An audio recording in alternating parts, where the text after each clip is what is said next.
सुना जी प्रोग्राम आज की बात के साथ मैं हूं इम्तियाज मीर। सब सियासी जमातें जलसे जुलूस और रैलियां हैं, एक दूसरे की कयादत को ललकार रहे हैं। सिंध के अंदर जीडीए और एमक्यूएम की सीट एडजस्टमेंट, नून लीग के साथ भी एमक्यूएम की कुछ अंडरस्टैंडिंग हुई है सीट एडजस्टमेंट के हवाले से।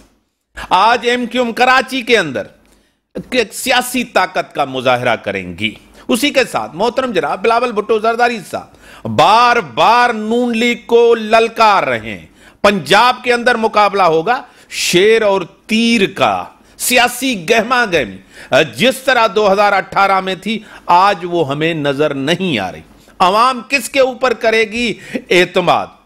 इस्तेकाम पाकिस्तान पार्टी हो, वो भी पंजाब के अंदर, सेंट्रल पंजाब के अंदर बड़ा असर रसूख रखती है। सब सियासी जमातें बड़े दावे वादे जिस तरह माजी में किए। पीपल्स पार्टी ने एक दफा फिर कहा है कि इस दफा वजीर आजम जियाला बनेगा और बिलावल ने कहा है कि मुझे वजीर आजम बनाएं, मैं आपसे जो वादा करता हूं, पीपल्स पार्टी जो वादा करती है वो पूरा करती है। मुझे ज्वाइन किया है टेलीफोन लाइन पे साइमा नदीम साहिबा, एमएनए रह चुकी हैं, इस्तेकाम पाकिस्तान पार्टी से उनका ताल्लुक है। मैं आपको वेलकम करता हूं साइमा नदीम साहिबा जी, बहुत शुक्रिया। मेरे साथ वीडियो कॉल पे हैं सीनियर रहनुमा, सीनियर सियासतदान है, पार्लियामेंटेरियन रह चुकी हैं, नून लीग से उनका ताल्लुक है, उज़मा कारदार साहिबा मेरे साथ है। मैं आपको भी वेलकम करता हूं अपने शो में। थैंक यू जी, मैं आपके साथ वीडियो पे स्काइप पे हूं। हाँ, वीडियो पे आप मेरे साथ हैं। साइमा साहिबा, जिस तरह उज़मा साहिबा वीडियो पे है और आप टेलीफोन लाइन पे हैं, आपको जो गहमा गहमी लग रही है सियासी तौर, एक दूसरे को सियासी जमातें ललकार रही हैं, बार बार दावा कर रही हैं कि हम जो हैं इक्तिदार में आएंगे, अवाम को रिलीफ देंगे, क्या कहेंगी साइमा साहिबा? देखिए, इस वक्त मैं समझती हूँ कि अवाम को रिलीफ देने का वक्त आ गया है। और रिलीफ तो क्या, इस वक्त हमारी जो पार्टी की तमाम पार्टियों की सूरत हाल है वो इस वक्त ये तस्वीर दिखा रही है कि इस वक्त हमें इकट्ठा होने की जरूरत है। देखिए, जो हमारी इस वक्त मईशत की हालत हो चुकी है, आप जिस नहज पे अपने मुल्क को ला चुके हैं, वो इस वक्त हमें मुस्तहकम होने की जरूरत है कि हम इस वक्त अपनी जो है मुल्क को मुस्तहकम करें। यही वजह है कि इस्तेकाम पाकिस्तान पार्टी जो है वो वजूद में आई। और इस वक्त औकाफ जो है वो बहुत आपको नजर आएगा, जिस तरह गहमा गहमी दूसरी पार्टियां जो पुरानी पार्टियां हैं वो ऑलरेडी कर रही हैं। उनकी तो पार्टियां बहुत अपने उरूज पे पहले ही जा चुकी है, उन्हें वक्त भी दिया जा चुका है, उनके साथ आप चल भी चुके हैं, उनके वादे वही तो आप देख भी चुके हैं। अब वक्त है नई ऐसे लोगों को जो मौका देने का जो उन वादों को पूरा करके भी दिखाए। बात होती है कि एक तरफ वादे जो कपड़ा रोटी कपड़ा मकान और तब्दीली के नारे और आप वोट को इज्जत दो, लेकिन बात तो जब है ना, जब आप वो तमाम चीजें सामने अपनी आवाम के सामने लेकर आए। तो औकाफ पार्टी का इंशाल्लाह पूरा वादा है, वो जो वादे कर रही है वो बहुत बड़े बड़े वादे नहीं है, लेकिन अवामी वादे हैं और वो उनको पूरा करके दिखाएगी इंशाल्लाह। उज़मा साहिबा, आपकी तरफ आऊंगा। पुरानी सियासी जमातों के लिए कहा जाता है, जिस तरह साइमा ने भी कहा कि नई सियासी जमातों को आप आजमाएं। हमने माजी में एक सियासी जमात, नई सियासी जमात को भी आजमाया था, उसका हाल भी आपने खुद देख लिया। पीपल्स पार्टी और नून लीग बार बार बिलावल साहब बड़ी तनकीद कर रहे हैं, गोलाबारी कर रहे हैं आपकी क़यादत के ऊपर, क्या कहेंगी? जी, बहुत शुक्रिया आपने मुझे। देखिए, आप अगर पाकिस्तान की हिस्ट्री देखें तो अगर आप मोहम्मद नवाज शरीफ और नून लीग का हुकूमत का टाइम निकाल दें तो बाकी कुछ भी नहीं बचता है। बकौल मरियम नवाज साहिबा के सिर्फ खंडरात आपको नजर आते हैं और कुछ नजर नहीं आता। जो भी तरक्की हुई पाकिस्तान में वो हर चीज जो है वो आपको उसके ताने बाने जाके नून लीग की हुकूमत से मिलेंगे। आप देखें आपकी जितनी मोटरवेज हैं, कोई 22 के करीब हैं, वो सारी नून लीग के मियां नवाज शरीफ के जमाने की बनी हुई हैं। आपके जितने बड़े बड़े एयरपोर्ट्स हैं वो 6 वो उनके जमाने के बने हुए हैं। आपके जो 250 यूनिवर्सिटीज में से 150 यूनिवर्सिटीज जो हैं वो उनकी बनाई हुई हैं। उनके जमाने में तकरीबन कोई 14,000 कॉलेजेस बने, फिर उनके जमाने में कोई 28,000 के करीब प्राइमरी स्कूल्स बने। और आप देखिए सबसे कम जो इन्फ्लेशन थी, लोगों की जो खुशहाली थी, वो भी उनके जमाने में थी। जब वो 2013 से 17-18 तक उनकी हुकूमत थी तो सिर्फ 4% इन्फ्लेशन थी। आपको चीनी 55 रुपए की मिल रही थी, रोटी आपको 4 रुपए की मिल रही थी, यूनिट आपको बिजली का 7 रुपए का मिल रहा था, डॉलर आपका 105 पे था, ग्रोथ रेट आपका 6% पे था। तो ये सारी बातें जो हैं, जहां पे तरक्की को ब्रेक लगी थी अब वहीं से दोबारा शुरू करना है, क्योंकि ये पाकिस्तान के साथ एक बहुत खिलवाड़ किया गया। और जो हम तो आप यकीन करें कि IMF को भी खुदा हाफिज कहने वाले थे, और उस वक्त पाकिस्तान की जो मईशत थी वो 24वें नंबर पे थी। प्राइस वाटर हाउस का जाके इंडेक्स निकाल कर देख लें, आज वो 47वें नंबर पे है। तो ये सारी तबाही जो है वो आपकी नजरों के सामने है। तो मेरे ख्याल में मुस्लिम लीग नून एक वाहिद पार्टी है जो सबसे बड़ी नेशनल पार्टी है पाकिस्तान की, सबसे मुनज़्ज़म पार्टी है, तंजीम साजी हमारी ग्रास रूट लेवल तक हुई है। तो यही वो पार्टी है जो कि पाकिस्तान को मियां मोहम्मद नवाज शरीफ की क़यादत में एशियन टाइगर बनाएगी दोबारा। आप चाहे वो पब्लिक ट्रांसपोर्ट देख लें, आप सोचें मेट्रो ट्रेन, मेट्रो देख लें, ऑरेंज ट्रेन देख लें, चाहे आप मुल्तान की देख लें, चाहे कराची में ग्रीन लाइन देख लें, ये सब मंसूबे जो है ये किसके बनाए हैं? कोई मुझे आप जवाब दे देना। तरक्कीयाती काम किसने करवाए हैं? सारे सिर्फ मियां मोहम्मद नवाज शरीफ ने करवाए हैं। तो वही पाकिस्तान को अभी हमें दोबारा रिवाइव करना है। उस्मा साहब, जिस तरह मियां साहब की आपने यानी कि प्रोजेक्ट्स गिनवाए, आपकी पार्टी आप उसको डिफेंड करेंगी, अपना बयानिया देंगे, और नून लीग ने सिंध को नजरअंदाज किया है। मैं नहीं कह रहा, आपके अपने लोग जो पार्टी के अंदर हैं वो कहते हैं कि पार्टी क़यादत ने चाहे गवर्नमेंट में हो चाहे अपोजिशन में, वो सिंध के अंदर नहीं आते, बलोचिस्तान नहीं जाते। क्या वजह है कि नून लीग आज भी सिर्फ पंजाब की जमात कही जाती है कि वो पंजाब की सियासी जमात है? नहीं, ऐसे कोई बात नहीं है। देखें, मियां मोहम्मद नवाज शरीफ जब प्राइम मिनिस्टर थे तो उस जमाने में अमन आया था कराची में। जो ये भत्ताखोरी और बोरीबंद लाशें और टारगेट किलिंग थी, वो उनके जमाने में उसका खात्मा हुआ। उससे पहले आपको देखें क्या हशर वहां पे था। फिर उसके बाद हर कोल का जो मंसूबा है वो उन्होंने स्टार्ट करवाया था। फिर आप ये देखें जो ग्रीन लाइन है वो भी उन्हीं की शुरू की हुई चीज है।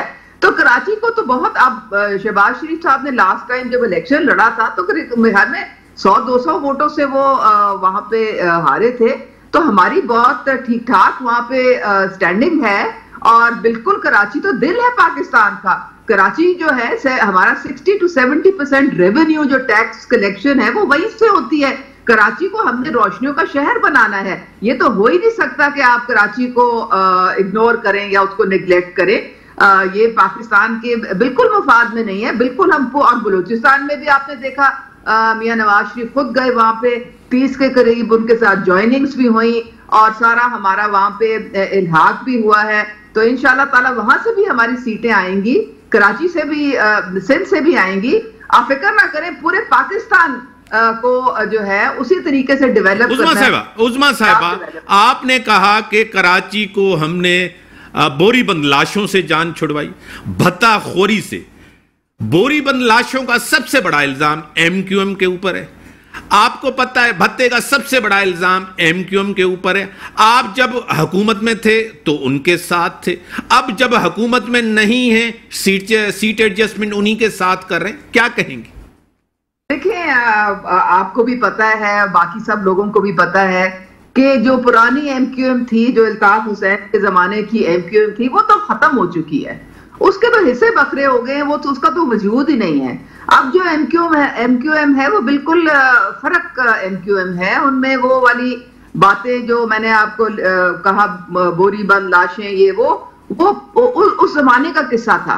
ना वो उनका बानी रहा है, ना वो अब उस तरह की जमात रही है। अब बिल्कुल ये अमन पसंद जमात है, जमहूरी जमात है। और हर दफा इलेक्शन के साथ इनके साथ हम पिछली हमारी हुकूमत में भी ये साथ शामिल थे और उनके बड़े जायज मुतालिबात थे। उन्होंने सेंसस के लिए शहबाज शरीफ को रिक्वेस्ट किया था और उनका सेंसस के बाद पता चला कि उनके कई हजारों वोट थे जो कि जिनका इंदराज ही नहीं था, जो कि शामिल ही नहीं थे वो सेंसस में। तो वो सारी बातें जो है आपके सामने हैं, कोई ऐसी बात नहीं है। और वो कराची की तो हमेशा वो सीटें जो हैं वो बल्दियाती खास तौर पे जो है वो लोग ही जीतते हैं। साइमा साहिबा, आपकी तरफ आऊंगा।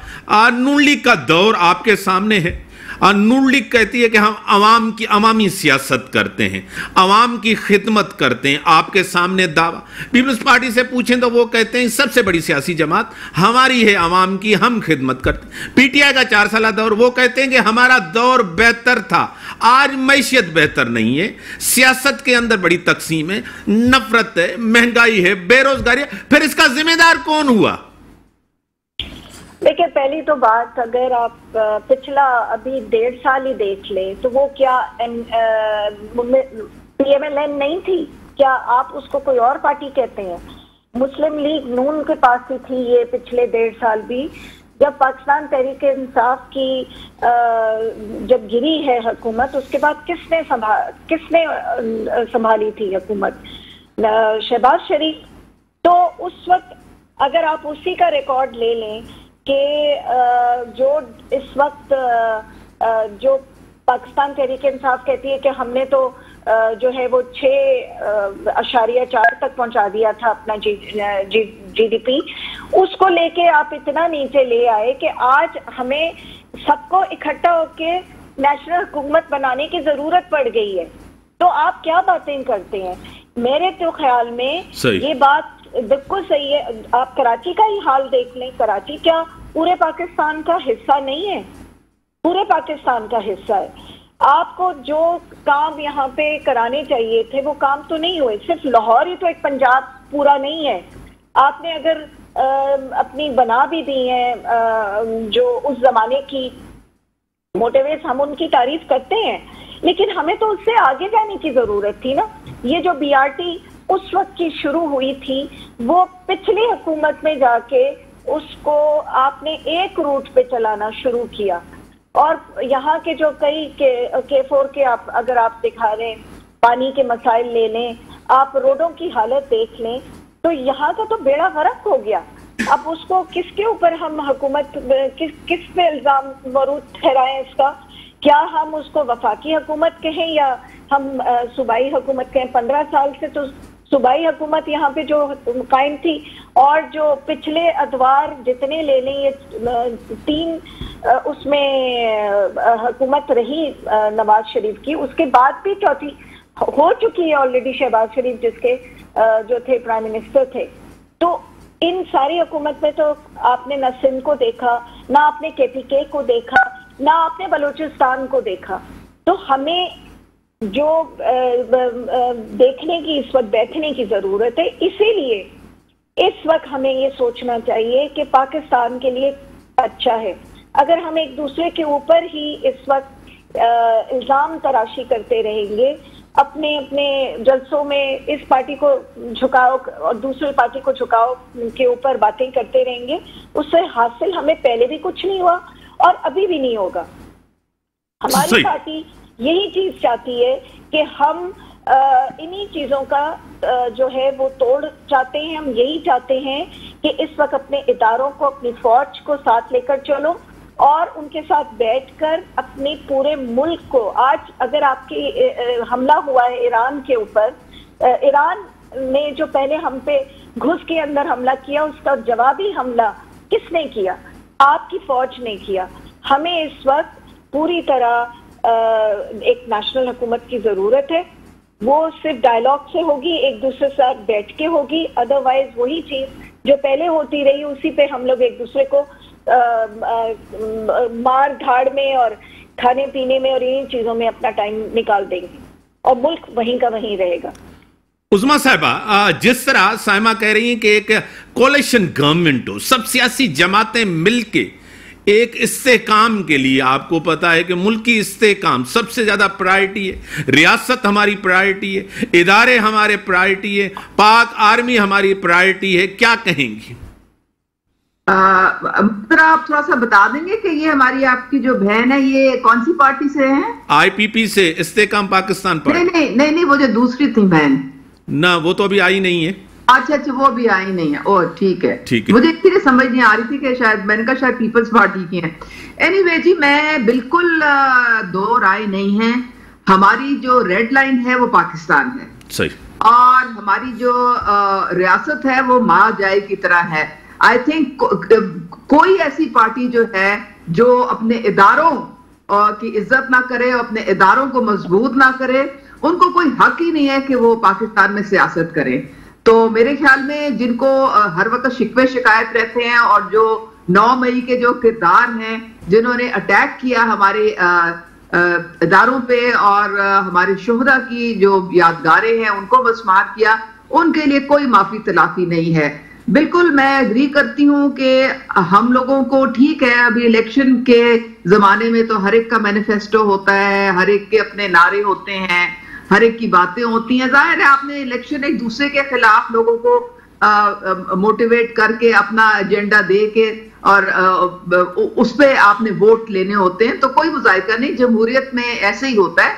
लेकिन उसके बाद जब आप पार्लियामेंट में आ जाएं तो फिर आपको हर चीज पसे पुश डाल के आपको सिर्फ अवाम का सोचना चाहिए, जिन्होंने आपको मैंडेट दे के पार्लियामेंट में भेजा, इन ऐवानों में भेजा, फिर सबको इकट्ठे बैठ के और सबसे पहले जो हमको करना पड़ेगा, मईशत के लिए एक इमरजेंसी डिक्लेयर करनी पड़ेगी, क्योंकि जब तक आपकी मईशत को संभाला नहीं मिलता, वो आपकी मईशत स्ट्रांग नहीं होती, आपकी कुछ आपके मसाइल हल नहीं हो सकते हैं। सियासी इस्तेहकाम आ जाएगा इलेक्शंस के बाद, उसके बाद मईशत को मिल बैठ के साथ जोड़ के एक दूसरे के साथ डायलॉग करके एक दूसरे को ऑन बोर्ड लेके फिर हमको आगे बढ़ना पड़ेगा।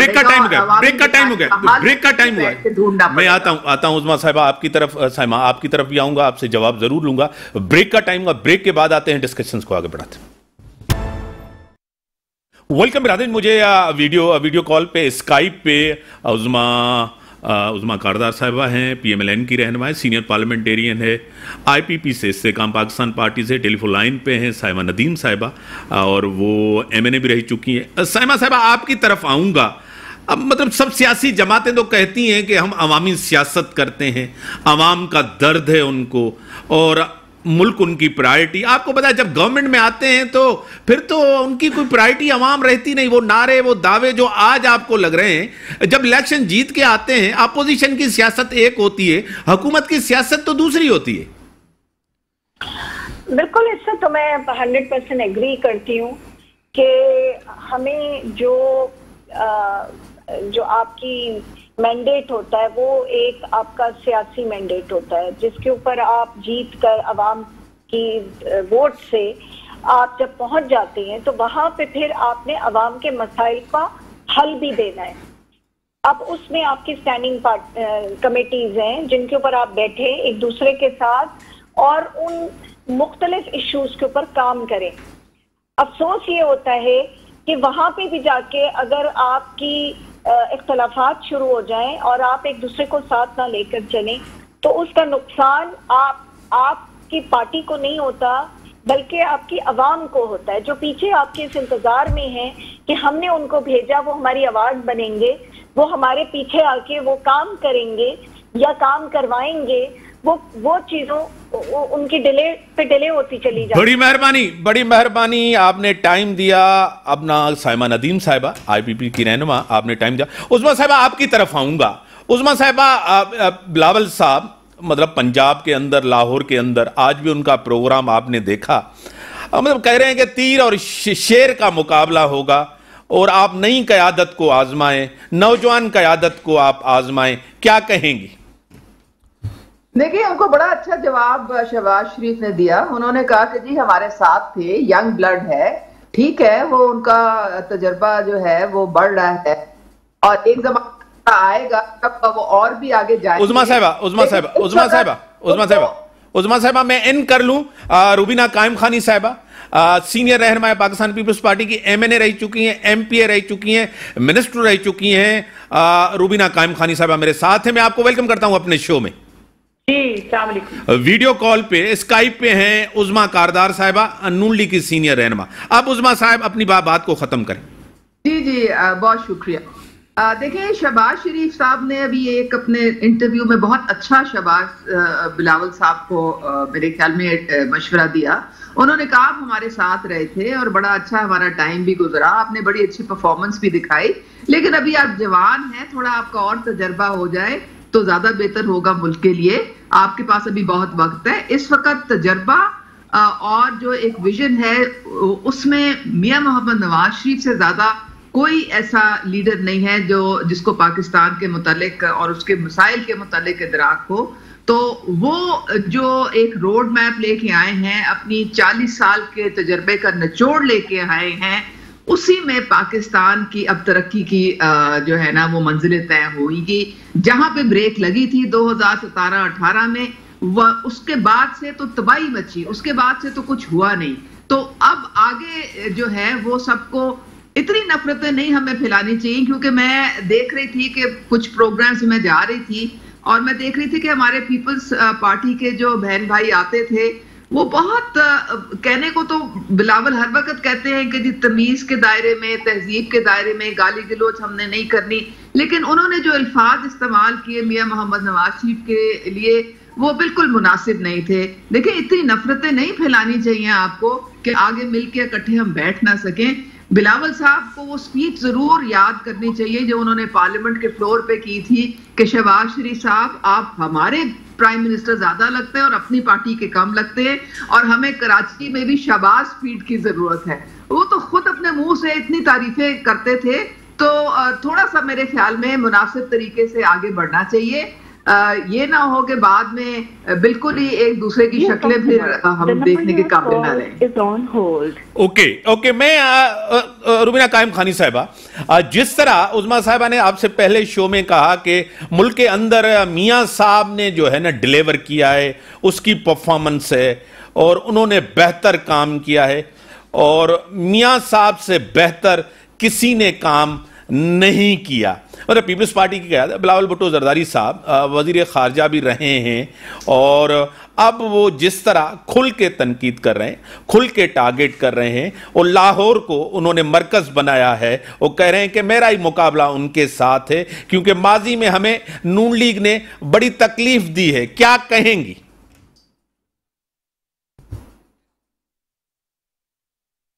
लाइन ड्रॉप हुई है और एक दफा फिर कोशिश करेंगे। हाँ उज़मा साहिबा, आपकी तरफ मैं आता हूं। आप जिस तरह कह रही हैं कि ठीक है, मैं तो इससे आपके साथ एग्री करता हूं कि तकसीम की सियासत नहीं होनी चाहिए, कोई जाती पर्सनल अटैक नहीं होना चाहिए। पहले ही बहुत हुआ पीटीआई के दौर में। अब जिसको अवाम मैंडेट दे वो हुक्मरानी करें अवाम के बेहतरी के लिए, क्योंकि आपको पता है कि लोग अब एतमाद करने के लिए सियासी जमातों के ऊपर यकीन नहीं कर रहे। क्या कहेंगी? देखिए, बिल्कुल हमारी जो हम कहते हैं कि हम जमहूरी मुल्क हैं, तो हमें जमहूरियत के जो तौर तरीके हैं उनको अपनाना चाहिए। और जमहूरियत तो for the people, of the people, by the people, ये सारी महवर जो है, जो हमारे 25 पहले आर्टिकल्स हैं कॉन्स्टिट्यूशन के, वो पाकिस्तान के जो शहरी हैं उनके बुनियादी हकूक की बात करते हैं। और हर सियासी जमात का जो मंशूर है वो यही बात करता है कि किस तरीके से अवाम को हमने उनके बुनियादी हकूक भी दिलवाने हैं और पाकिस्तान की मईशत का पहिया किस तरह से आगे चलवाना है और तरक्की की राह पे हमने कैसे लोगों को जाना है, खवातीन और यूथ की एम्पावरमेंट कैसे हमने करनी है। हमने जो इदारों में जो रिफॉर्म्स बहुत शिद्दत से जिसकी जरूरत है, आपको जुडिशल रिफॉर्म्स की जरूरत है, आपको एफबीआर में रिफॉर्म्स की जरूरत है, आपको एग्रीकल्चर में बहुत सारे रिफॉर्म्स, आपको पुलिस रिफॉर्म्स चाहिए।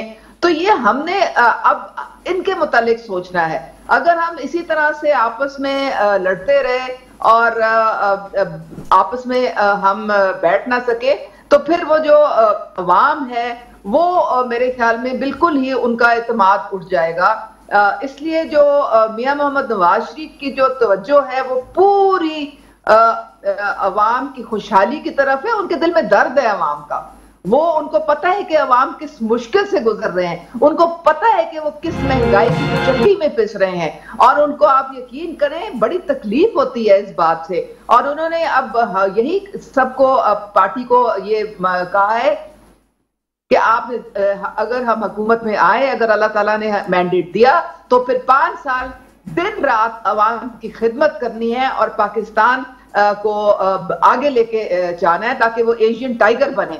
तो ये सारी वो बातें हैं जो कि मेरे ख्याल में हमको सबको सोचनी चाहिए। हमारे जो इदारे हैं हमारे पीछे खड़े हैं, हमारी अफवाज जो है वो एपॉलिटिकल है, वो न्यूट्रल है। उन्होंने बार बार हमारे आर्मी चीफ ने कहा है कि जी जो भी जमहूरी हुकूमत आएगी, जो भी अवाम का मैंडेट लेके आएगी, हम उसके पीछे खड़े हैं। तो अवाम और हमारे इदारे जो हैं वो एक हैं। अब हमने एक कौम बन के पूरी दुनिया को दिखाना है। It's about time. क्योंकि देखें हमारे इर्द गिर्द आप देखें, चारों तरफ आप इंडिया को आप देख लें, हम जो मर्जी उनको कहते हैं, वो सिर्फ हमारी एक फौज है जिससे उनकी टांगे कांपती हैं। वरना अगर आप उनकी मईशत देखें तो वो उनकी मईशत तो हमसे बहुत ज्यादा बेहतर है। तो आप कैसे इस बात से आंखें चुराएंगे? अब हमने मईशत को अपने मजबूत करना है। मईशत is the best revenge in democracy. अगर आपकी मईशत स्ट्रांग हो जाए। अब जिस तरह आपने कहा कि मैशियत प्रायोरिटी होनी चाहिए, इस पे सभी एग्री करते हैं और मुल्क के अंदर एक कंसेंसस है कि नेशनल इंटरेस्ट को, नेशनल इकॉनमी को आप तरजीह दें। क्योंकि आपको पता है कि पीपल्स पार्टी और नून लीग वो पुरानी सियासी जमातें थी। जब पीडीएम की गवर्नमेंट बनी उस टाइम भी हालात बेहतर नहीं हुए। आपके ऊपर, पीपल्स पार्टी के ऊपर एक बड़ी तनकीद हुई, अपने लोगों ने तनकीद की, शाहिद खाकान आबादी साहब ने तनकीद की, मिफ्ताह इस्माइल ने तनकीद की। इससे तो कोई ढकी छुपी बात है नहीं कि आपकी कारकर्दगी बेहतर नहीं रही। क्या कहेंगे? देखिए इम्तियाज साहब, आप वो सिचुएशन जो थी ना, उसको आप बिल्कुल आप उस पुराने हकीकत से ना जोड़ें जिसकी मैंने अभी जिक्र किया 2017 और 18 की। आपको पता है कि जब इमरान खान की हुकूमत गई है और पीडीएम की हुकूमत जब आई है, तो मियां मोहम्मद नवाज शरीफ ने शहबाज शरीफ को क्लियर इंस्ट्रक्शंस दी थी कि आप अपनी अलविदाई तकरीर लिख लें और असेंबली को आप बिल्कुल ओथ लेने के बाद आप फौरन डिसॉल्व कर दें, क्योंकि हम इलेक्शंस में जाएंगे। हम क्यों इनका जो इतनी इन्होंने तबाही जो फैलाई है मुल्क में, हम उसका बोझ अपने कंधों पे क्यों लें? लेकिन आपको पता है कि उस वक्त हर जुबान पे ये था पाकिस्तान दिवालिया होने जा रहा है, पाकिस्तान डिफॉल्ट होने जा रहा है, पाकिस्तान श्रीलंका बनने जा रहा है। तो आप यकीन करें, ये जो IMF के साथ मुआहदा करके ये लोग भाग गए थे और उसको सैबोटाज करने की इन्होंने पूरी कोशिश की आखिर तक, और एक बहुत इंपॉर्टेंट तायुनाती को भी बड़ी सैबोटाज करने की इन्होंने आखिर तक कोशिश की। तो ये वो मुहर्रिकात है जिनकी वजह से पीडीएम को हुकूमत आगे लेके बढ़ना पड़ा। एक रियासत को बचाने के लिए सियासत की बहुत बड़ी कीमत अदा की पूरी पार्टी। हमें पता। ब्रेक का टाइम हो गया है, मैं आता हूं आपकी तरफ ही आऊंगा। उज़मा साहिबा ब्रेक का टाइम हो गया, ब्रेक के बाद आते हैं जल्दी आपका पॉइंट ऑफ व्यू और इसके ऊपर मैं लूंगा ब्रेक का टाइम। वेलकम लाइन पे ज्वाइन किया सीनियर रहनुमा, सीनियर सियासतदान, एमएनए रह चुकी हैं, एमपीए रह चुकी हैं, मिनिस्टर रह चुकी हैं, पाकिस्तान पीपल्स पार्टी की सीनियर रहनुमा हैं रुबीना कायम खानी साहिबा मेरे साथ हैं टेलीफोन लाइन पे। और दूसरी तरफ है मेरे साथ सीनियर रहनुमा, सीनियर पार्लियामेंटेरियन है उज़मा कारदार साहिबा। रुबीना कायम खानी साहिबा, मैं आपको वेलकम करता हूं अपने शो में। आवाज आ रही है? उज़मा साहिबा, जिस तरह बिलावल भुट्टो जरदारी साहब बार बार पंजाब के अंदर जलसे जुलूस कर रहे हैं, केपीके के अंदर जलसे जुलूस किए, कोयटा के अंदर किए, मियां साहब एक भी दफा जो है ना न बलूचिस्तान में कोई जलसा किया है न सिंध के अंदर किया है। बिलावल साहब ने तो लातादाद जलसे किए। क्या वजह है, क्यों खामोशी है आपकी तरफ से? बिलावल साहब को ना फ्रस्ट्रेशन बहुत है, डेस्परेशन बहुत है, क्योंकि उनको पता है कि मियां साहब के आने के बाद उनका कोई वजीर आजम बनने का तो बिल्कुल चांस जीरो हो चुका है, तो इसलिए वो बेचारे घबराए घबराए इधर उधर फिरते हैं। हमारी जनाब बिल्कुल जलसे हो रहे हैं, हमारा वो खानेवाल में आपने देखा, फिर हाफसाबाद में आपने हमारा जलसा देखा, जलालपुर जट्टा में देखा, हमारे कल हमारा मैनसेरा में जलसा है, तो हमारे तो जलसे हो रहे हैं। लेकिन आपको पता है मियां मोहम्मद नवाज शरीफ की इस वक्त पूरी तवज्जो किधर है? वो डेली अपनी जो टीम है उस पे मईशत के हवाले से उन्होंने कहा है मुझे आप एक रोड मैप दें कि मैं किस तरह से पाकिस्तान को इस भंवर से, इस महंगाई के जिन जो है इसको कैसे हमने कंट्रोल करना है और कैसे हमने मईशत को दोबारा एक जो है वो एक तेजी से हमने उसको मजबूत करना है। तो ये उनके जहन पे इस वक्त बहुत ज्यादा जो है उनको परेशानी है और उनका पूरा तवज्जो और फोकस उसके ऊपर है। डेली वो उनकी मीटिंग्स हो रही हैं और 27 को हमारा जो मैनिफेस्टो है उसकी लॉन्च हो रही है और उसमें पूरा वो रोड मैप, वो खदोखाल आपको पूरे आपके सामने आ जाएंगे। तो वो थोड़ा सा उनकी तवज्जो वहां पे है, जो कि आप खुद भी समझते हैं कि हमारा इस वक्त सबसे ज्यादा संगीन मसला है ही मईशत का। देखिए हम पाकिस्तान जो है वो इतना अल्हम्दुलिल्लाह हम 23-24 करोड़ अवाम है, इदारे हमारे अल्हम्दुलिल्लाह, पूरी दुनिया में हमारी फौज 5th लार्जेस्ट स्टैंडिंग आर्मी है हमारी, हमारे 26 इंटेलिजेंस एजेंसीज हैं, हमारा 60% यूथ बल्ज है, हमारी लोग बाहर दुनिया में जाते हैं तो वो सबसे आगे निकल जाते हैं क्योंकि इतना उनमें पोटेंशियल है, इतने ज़हीन लोग होते हैं, तो उनको वही अपॉर्चुनिटीज में पाकिस्तान में हमने प्रोवाइड करनी है। यहाँ पे हम क्यों नहीं उनको वो वाली सारी जो एक एनवायरनमेंट दे सकते हैं, क्यों उनको बाहर जाने की जरूरत पड़ती है? तो इन बातों पे हमें बड़ा सीरियसली बैठ के सोचना पड़ेगा कि हमारे मुल्क हुआ है आज उनकी भी इकोनॉमी हमसे बेहतर है, इंडिया की तो खैर है ही है, और छोटे मुल्क आप इधर उधर से देख लें उनकी भी बेहतर है हमारे से। तो जब तक आप मईशत को आप मजबूत नहीं करेंगे तो पाकिस्तान का तो फिर हालात ठीक नहीं होंगे। हमें इस कर्ज के शिकंजे से भी निकलना है, हमें अपने पांव पे खड़ा होना है। ये इस पे फोकस कर रहे हैं मियां मोहम्मद नवाज शरीफ, और बाकी शहबाज शरीफ साहब भी जलसे कर रहे हैं, मरीम नवाज साहिबा भी कर रही हैं, मियां साहब खुद भी कर रहे हैं, हमजा शहबाज भी कर रहे हैं, बाकी हमारे सारे लीडरान जो हैं वो निकले हुए हैं, अपने अपने हलकों में हैं। मैं अभी वहीं से आ रही हूँ डोर टू डोर करके NA 119 से। तो मेरे तो ख्याल में आप बिलावल साहब को तो प्रॉब्लम ये है कि वो उनको तो एक भी सीट नहीं मिलनी ना, लाहौर से तो वो खाली हाथ जाएंगे। तो आप उनकी फिर देखे ना, वो उनको थोड़ा सा मार्जिन दे रोने पिटने का, उससे हमें कोई फर्क नहीं पड़ता, जोर आजमाई कर लें अपनी, लेकिन उनको खाली हाथ ही कराची जाएंगे यहाँ से। सही। उसी के साथ आज उन्होंने तहरीक इंसाफ की तरफ उनके कारकुनों को भी मैसेज दिया है बिलावल भुट्टो जरदारी साहब ने कि वोट दें, यानी कि आप PTI के कारकुन मेरा साथ दें, वोट दें, और नून लीग की दहशत यानी कि PTI के कारकुनों के साथ भी जो इंतकाम लिया जा रहा है उस इंतकाम का खात्मा करूंगा, आप बाहर निकलें, PTI के कारकुनों को कहा है उन्होंने। ये इनकी डबल गेम हमें पता लग गई है। ये पिछली जो इलेक्शन हुई थी, बाय इलेक्शन, उसमें तो जो PTI के कैंडिडेट्स थे उनके तो पेपर्स ही जो थे वो उनके वो रिजेक्ट हो गए थे, तो उन्होंने तो इलेक्शन लड़ी नहीं थी। तो इन लोगों ने उस वक्त भी यही किया था कि इनको तो उससे पहले इलेक्शन में 5000 वोट थे, इस इलेक्शन में इन्होंने 30-35 इसलिए ले लिए क्योंकि उन्होंने वो जो PTI का वोट था वो जनाब जाके मिन्नते तरले करके उन्होंने अपने उसमें दिलवा लिया। फिर भी जीती हमारी शाइस्ता परवेज, हालांकि वो इद्दत में थी। तो ये इसलिए समझ रहे हैं कि अब भी हम जो PTI का जो वोट है ना वो उसको अपने साथ मिला लें, और इसीलिए आपने देखा स्टेज पे चढ़ के कौन बैठा हुआ था, एतजाज हसन। एतजाज हसन की तो हमें समझ ही नहीं आती कि वो PTI में है कि वो पीपल्स पार्टी में। कि वो सारा वक्त बयानात तो वो पीटीआई के उसमें देते हैं, हक में देते हैं, और आज खड़े कह रहे थे मैं बिलावल के साथ हूँ, क्योंकि वो अंदर खाना यही गेम चल रही है कि जी जो पीटीआई का वोट है वो हम खींच लें। तो ठीक है, इनको जोर आजमाई कर लेने दें, फिर भी इनका कुछ नहीं बनना। नून लीग का जो वोट है वो वहां पे बेतहाशा है 1 to 7 में, और वो टस से मस नहीं हुआ, क्योंकि ये मियां मोहम्मद नवाज शरीफ का वोट है। तो लगा लें, अपनी जोर आजमाई कर लें, आखिर में इनको पता चल जाएगा कि इनके साथ क्या बनी, को समझ ही नहीं आनी इनके साथ क्या क्या बना है। बड़ी मेहरबानी, बड़ी मेहरबानी उज़मा कारदार साहबा, नून लीग की सीनियर रहनुमा, उनका पॉइंट ऑफ व्यू आपने देखा। और हम सब सियासी जमातों को मौका देते हैं कि वो अपना पॉइंट ऑफ व्यू दे।